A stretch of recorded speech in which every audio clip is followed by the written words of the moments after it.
So today I'm going to do a testimony video, and I'm really excited because I haven't done one of these in a while, and I think sharing testimonies is so important because it reveals who our God is and what He does. And I don't just want this to be a teaching-oriented channel where I just talk about, teachings and principles without giving you some real-life examples of how these things play out and how God backs His word with signs following, as it says He does in the Bible. And so the testimony I want to share today has to do with my garden. So something about me is that I am a very serious gardener. I've been expanding my garden every year for the past few years and was even into it before then, just not as serious as I am now. And there's this one spot in my garden where some of my plants, I should say, would always die year after year. They'd come up and then they'd wilt and just fizzle out.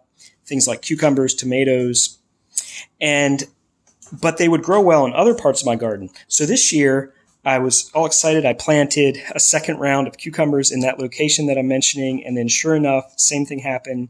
They all started wilting. And I'll say this too, I had thought that I had diagnosed the problem, but I was actually incorrect, and I thought something was killing my plants that actually wasn't. And so I was like, feeling a little discouraged, and so I just asked the Creator, I asked God, I said, Lord, please show me what it is that's killing my garden or killing these plants in the garden. Not all the plants died, just certain ones. And immediately what came to my heart was the black walnut tree. And sure enough, not too far away from this section of my garden, in my neighbor's yard is a black walnut tree. And even years ago, my neighbor said something about how, he'd like to start a garden one day. He's not sure how things would grow because the black walnut tree, I don't know if you know, has a chemical that gets released in the soil surrounding the tree up to the drip line, they say, called juglone. And it can be toxic to certain plants. So after I heard that in my heart, I researched it online, and sure enough, the same exact symptoms of this black walnut toxicity are what my plants were experiencing. It even said wilting. It named the specific crops to a T.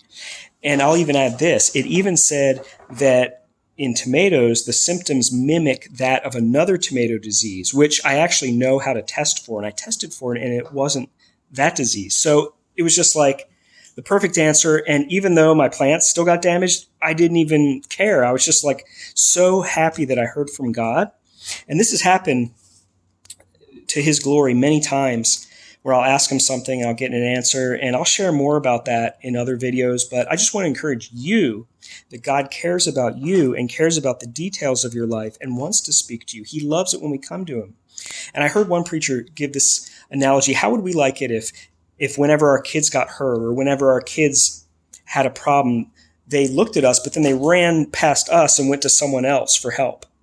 How would you feel as a parent? Well, in the same way, our Father God loves when we come to Him and when we bring things to Him and just as little children just come to our Father. And it's really that simple. And so I just want to encourage you guys on that you can hear God's voice. It says in His word, my sheep hear my voice. So the question isn't, can you hear God's voice, or how do I get God to speak to me? The question is, are you a sheep?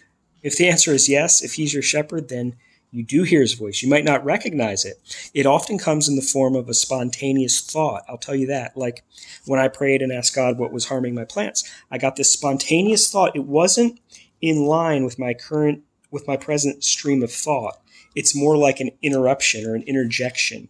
And that's God a lot of times the way He communicates. A lot of times we're expecting this loud booming voice when really it's a still small voice, and it's an intimate thought because God is so close to us that He can even, get into our thoughts and link us up with His mind.